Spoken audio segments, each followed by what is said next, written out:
Israel contra o povo filisteu. A palavra de Deus no versículo 1 do capítulo 4, se você está com a sua Bíblia, eu peço que me acompanhe. Ela vai nos dizer que os filisteus, eles se acamparam em Afec, e os israelitas se acamparam em Ebenezer. Se nós estudarmos o texto, veremos que cerca de 30 mil israelitas se prepararam para esta guerra. Ou seja, nós estamos num campo de batalha nesta noite, onde 30 mil israelitas estão se preparando, estão se arrumando, pegando as espadas, pegando os escudos, para ir em direção a esta guerra. Mas olha aqui, o versículo 2 vai nos dizer: nós estamos em Ebenezer, os filisteus estão logo à frente em Afec. Chegará um momento em que nós sairemos e os filisteus também sairão. Nós nos encontraremos, nos chocaremos em algum momento. E a palavra de Deus no versículo 1 diz que os israelitas apenas foram. O versículo 2 diz que os filisteus, olha, repare, os filisteus se dispuseram em ordem de batalha. Ou seja, antes dos filisteus lutarem contra o povo de Deus, eles se colocaram em ordem. Existe uma ordem para lutar contra o povo de Deus. Eles se organizam, eles se preparam, eles se arrumam, eles têm estratégias. Mas a palavra de Deus vai nos dizer que o povo de Israel não se preparou. Me mostra alguém no capítulo 4 orando antes de ir para a guerra. Me mostra alguém no capítulo 4 se consagrando para ir em direção à guerra. Me mostre alguém no capítulo 4 jejuando para ir em direção à guerra. Não tem ninguém. Enquanto os filisteus estão preparando, nós apenas estamos pegando as espadas. Apenas estamos preparando o escudo. Mas a palavra de Deus vai nos dizer que existe um Deus que não depende de espadas e escudo para se declarar vencedor. Queridos, a palavra de Deus vai dizer que os israelitas não se prepararam espiritualmente. Foram apenas 30 mil com espadas e escudo. E assim que eles chegaram diante dos filisteus, 4 mil israelitas morreram. 4 mil homens de Deus haviam sido mortos adolescentes. O versículo 3, acompanhe comigo. E tornando o povo ao acampamento, as autoridades de Israel disseram: por que nos feriu o Senhor? Devia ter jejuado antes de ter falado isso. Por que nos feriu o Senhor? Hoje, diante dos filisteus, tragamos de Siló a arca da aliança do Senhor. Quando eles perderam 4 mil homens, eles retornaram para o acampamento e tiveram a brilhante ideia de trazer a arca para a guerra, para a batalha. Reparem que antes disso, ninguém cita o nome de Deus. Ninguém lembra que existe um Deus. Mas quando tudo dá errado, aí eles lembram: olha, existe a arca. Olha, existe um Deus. Depois que dá errado, eles se lembram: o nosso Deus, ele é um Deus que é vitorioso. O problema é que nunca houve uma geração de cristãos que tem se lembrado só de Deus quando tudo dá errado como a nossa. Será que Deus está em segundo plano na sua vida, na minha vida? Será que nós estamos nos lembrando de Deus, assim como os israelitas no capítulo 4, só quando tudo dá errado? Será que nós estamos nos lembrando de Deus só quando queremos algo, adolescentes? Será que nós nos lembramos de Deus só na época do vestibular? Será que nós lembramos de Deus só quando o sapato aperta? Será que nós nos lembramos de Deus só depois do pecado? Só depois do erro? Será que nós nos lembramos de Deus só quando estamos por dificuldades? Será que nós lembramos de Deus só quando falta o dinheiro? Será que estamos lembrando de Deus só quando a conta de luz está difícil de pagar? Será que nós só lembramos de Deus na dificuldade? Queridos, Deus, Ele não está pedindo para ser segunda opção na sua vida, até porque Ele não precisa disso. Deus, Ele nesta noite te traz um alerta, dizendo que se existe algo na frente dEle na sua vida, você está em idolatria, porque Ele sempre tem que estar em primeiro lugar. Aleluia. Queridos, acredito que todos aqui têm conhecimento do que é a Arca da Aliança. A Arca da Aliança era a principal simbolização da presença de Deus entre o povo de de Israel. Não é novidade para ninguém isso. A Arca da Aliança, ela representava a presença de Deus. No versículo 5, a palavra de Deus vai nos dizer que Ofni e Finéias, e se eu poderia dar um título a esta pregação, eu daria: quem estamos sendo, Samuel ou Finéias, Samuel ou Ofni? A palavra de Deus no versículo 5 vai dizer assim: quando a Arca da Aliança do Senhor veio ao acampamento, Israel gritou tão alto que estremeceram a terra. Ofni e Finéias, que estavam no pecado, Ofni e Finéias, que estavam no adultério, Ofni e Finéias, que estavam no erro, lembraram da arca, que eles pensaram consigo: vamos trazer, porque a arca acompanhou Josué em Jericó, a arca acompanhou Josué pelo Jordão. Certamente a arca que parou o sol junto com Josué vai estar conosco. Só que eles não sabiam, ou fingiam que não sabiam, que antes de Deus parar o sol, Josué estava de joelhos. Antes de Deus abrir o Jordão, Josué estava de joelhos.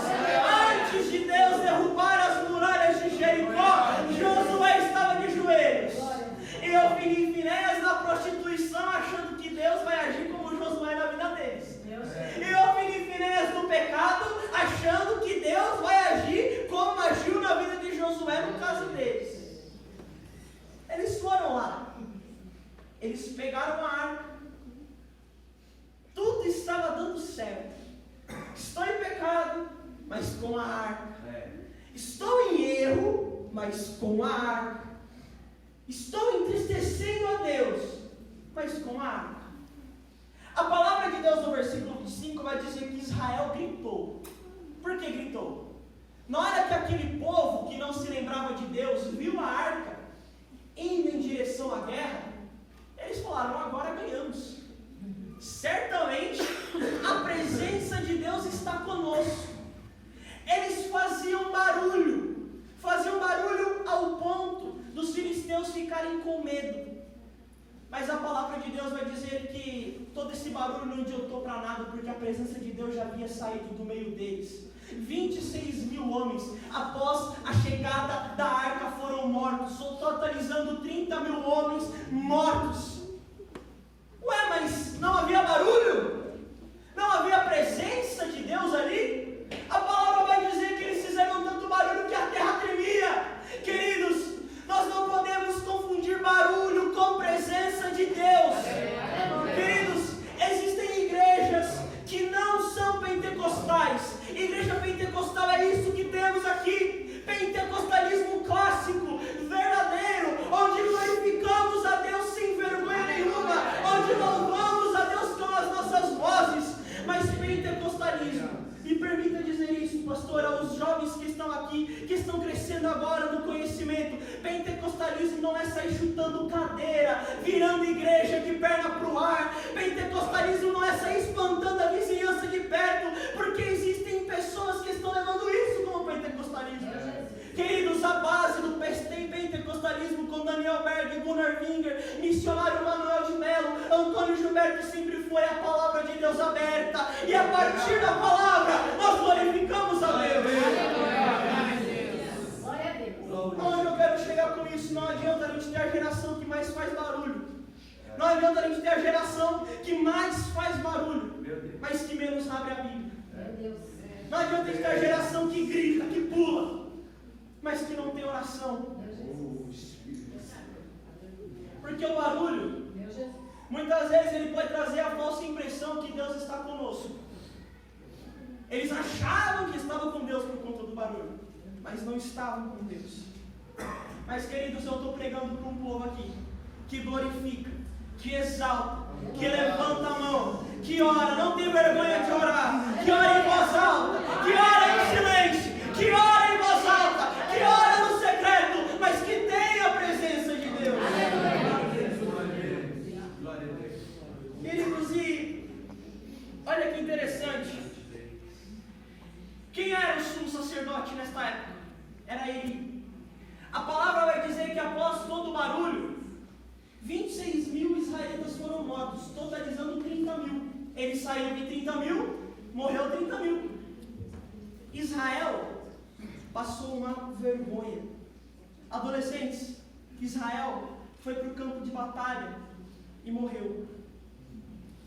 Sabe, a palavra de Deus vai nos dizer que quando Israel foi toda morta, toda ali estraçalhada, a Arca da Aliança estava sobre o campo de batalha.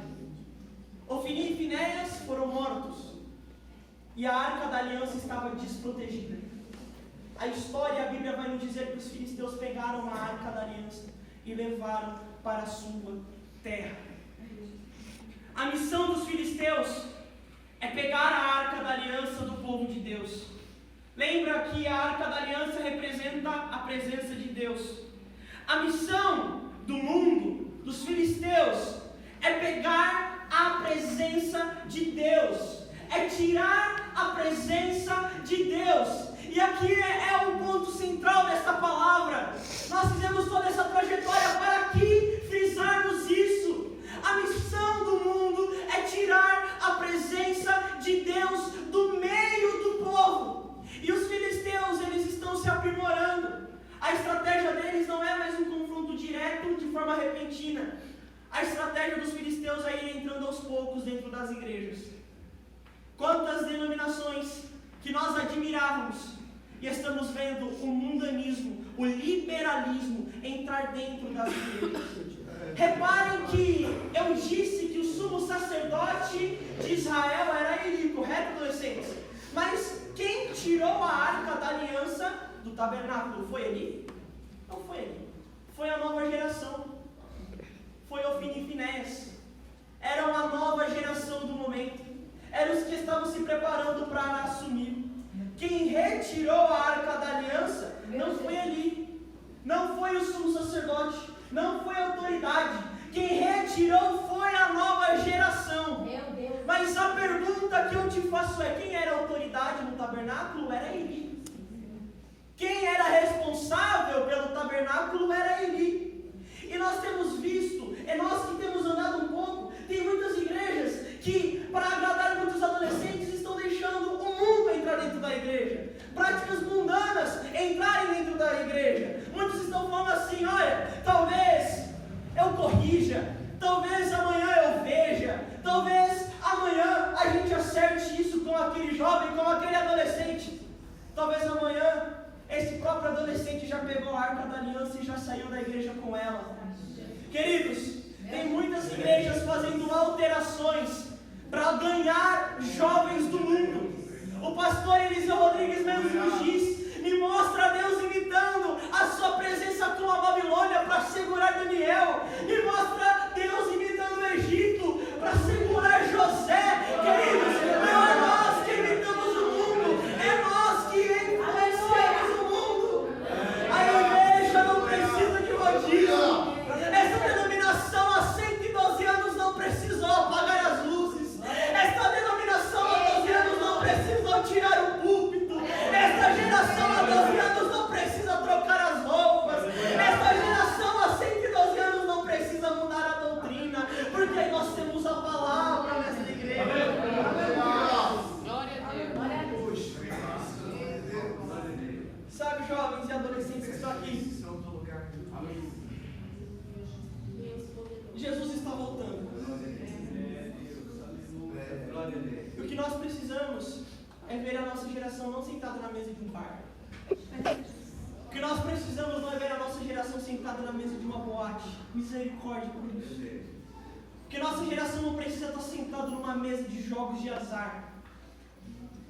Porque a nossa geração precisa estar sentada na bodas do Cordeiro, na mesa que será feita na eternidade.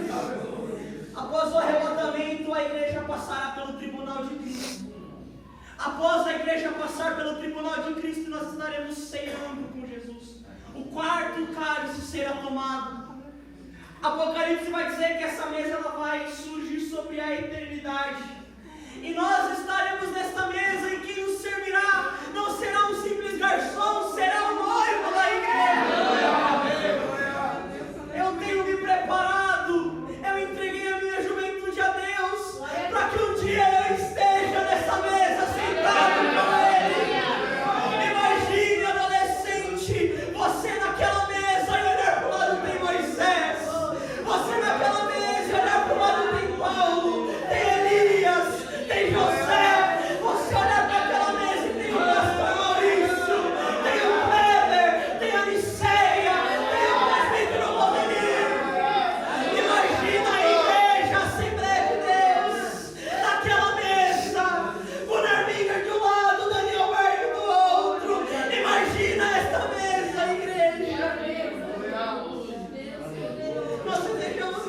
tantas mesas. A minha oração hoje é: Senhor, eu não preciso estar no restaurante 5 estrelas. Eu não preciso estar na mesa do hotel 5 estrelas. O que eu preciso é estar na mesa ceando com Jesus na boca.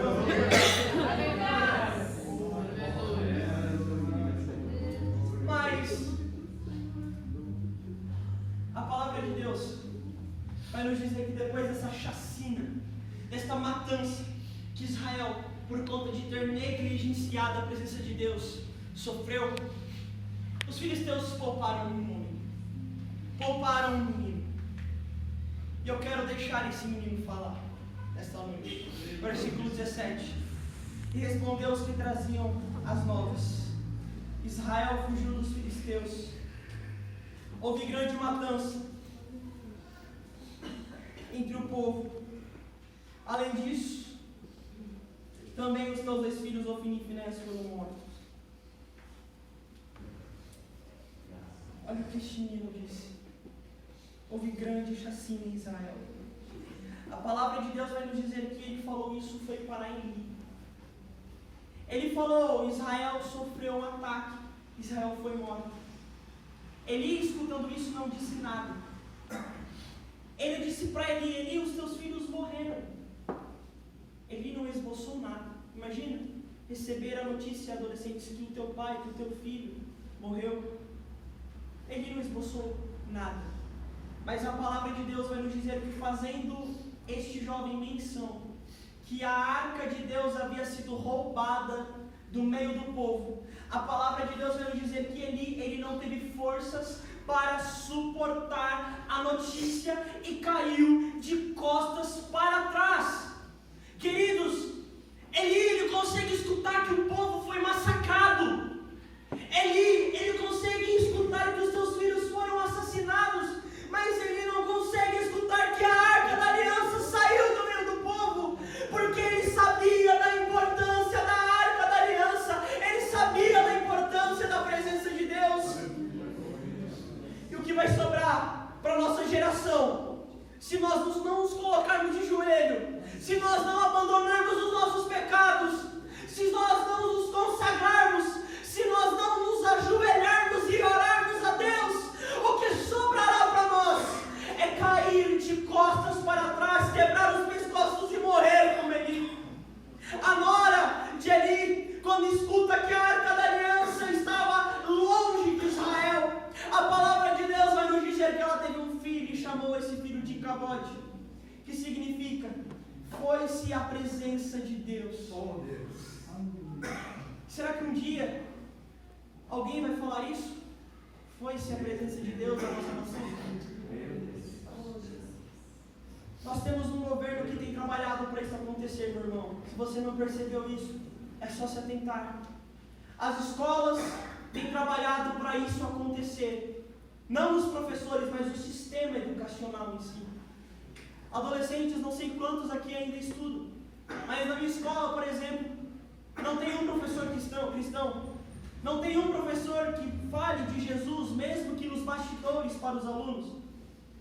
Na minha sala, do lado, existem bandeiras LGBTs, todos os professores a favor do aborto, do feminismo e da liberação das drogas. Os irmãos conseguem entender a importância de se investir nos adolescentes da nossa igreja? Os irmãos conseguem compreender a importância de um trabalho com jovens eficaz? Porque os filisteus, queridos irmãos, eles estão se colocando em ordem de batalha desde o prezinho das crianças. Desde a escolinha das crianças, que você chega lá e é inofensivo, os filisteus já estão lá, isso eu te garanto. As escolas estão cercadas por filisteus, as creches cercadas por filisteus, as faculdades nem faço menção, porque os irmãos bem sabem como são.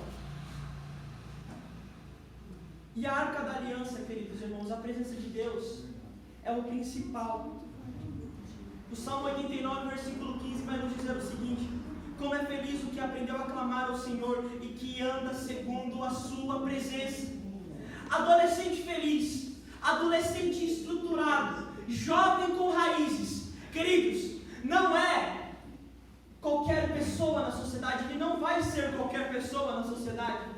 Você quer saber o que um jovem precisa para se desenvolver mover na presença de Deus? O que o jovem precisa não é de um templo bonito. O que o jovem precisa é da presença de Deus. O que o adolescente precisa não é do melhor banco. O que ele precisa é da presença de Deus. O adolescente não precisa ter iluminação na igreja, ter estrutura de live na igreja. Ele precisa da presença de Deus. Que adianta nós estarmos no maior dos templos, mais aconchegante dos templos, sem a presença de Deus? O que adianta nós numa igreja linda, maravilhosa, com os melhores pregadores e louvores, mas sem a presença de Deus? Imagina que tudo será um dia escutar. Foi-se a presença de Deus. O adolescente feliz não é aquele que tem a melhor estrutura, é aquele que tem a presença. Glória a Deus. Para encerrar essa palavra, Ofni e Finéias, no capítulo 2, no versículo 12, a palavra de Deus vai nos dizer que eles estavam no tabernáculo, mas não conheciam o Senhor. Adolescentes, pergunto, será que você conhece o Senhor? Será que você conhece Deus? Muitos adolescentes e jovens que estão na igreja não conhecem ainda Deus, que é soberano da igreja. A palavra de Deus, no capítulo 2, no versículo 22, vai nos dizer o seguinte, que eles se prostituíam na porta do tabernáculo. Quantos jovens são crentes da porta para dentro, mas da porta para fora se esquecem de Deus, se esquecem das roupas da igreja, se esquecem do vocabulário da igreja, se esquecem do testemunho da igreja, se esquecem do Deus da igreja. Será que nós seremos desta geração? Será que a nossa geração vai ser como a de Ofni e Finéias? Será que a notícia que a nossa geração vai escutar não é Jesus está voltando, foi embora a presença de Deus? Queridos, eu confesso que trazer esse tipo de palavra não é fácil, porque essas palavras não são as que têm mais glória a Deus, não são as que têm mais aleluia, mas são as palavras que nos levam a quando chegarmos em casa, nos deitarmos e refletirmos e pensarmos: estamos sendo Ofni ou estamos sendo Samuel? Será que nós estamos na igreja e não conhecemos o Deus da igreja? Será que nós estamos sendo responsáveis pela presença de Deus continuar ou pela presença de Deus sair da igreja? A mensagem de hoje eu já disse no começo e torno a dizer agora no final. É uma reflexão para o meu coração e acredito que para o seu também. Como enfrentaremos os filisteus dessa geração? É caótico tudo isso que eu disse de Ofni e Finéias, mas eu me alegro em informar que para Ofni e Finéias teve um fim, mas quando eles estiveram no seu fim, estava apenas começando a vida de Samuel. A palavra de Deus vai nos dizer que quando Ofni e Finéias eles caem, nos próximos capítulos tem o levantar de um jovem chamado Samuel. Aleluia. E por conta do tempo não vou me alongar nisso, encerra a mensagem agora. A palavra de Deus vai dizer no Salmo 99, versículo 6, que Samuel era um jovem que orava. A palavra de Deus vai dizer no capítulo 7 que Samuel era um jovem que ele lutava contra os filisteus de joelho. Para encerrar o capítulo 7, vai nos dizer no versículo 7 que após os filisteus matarem os 30 mil homens que Ofni e Finéias colocaram no campo de batalha, eles achando que ainda era algum tipo de Finéias e Ofni que estavam no comando, retornaram à luta contra Israel. Mas quem estava à frente do povo agora era Samuel. E a palavra de Deus vai dizer que quando os filisteus estão chegando, o povo não olha para Samuel e pergunta: onde estão os escudos? Onde estão as armas? Quando o povo olha para Samuel, aquele jovem que estava no comando, eles dizem: coloquemos-nos de joelhos e vamos orar. Queridos, a palavra de Deus vai nos dizer que Samuel se colocou de joelhos e os filisteus foram derrotados com trovões e relâmpagos.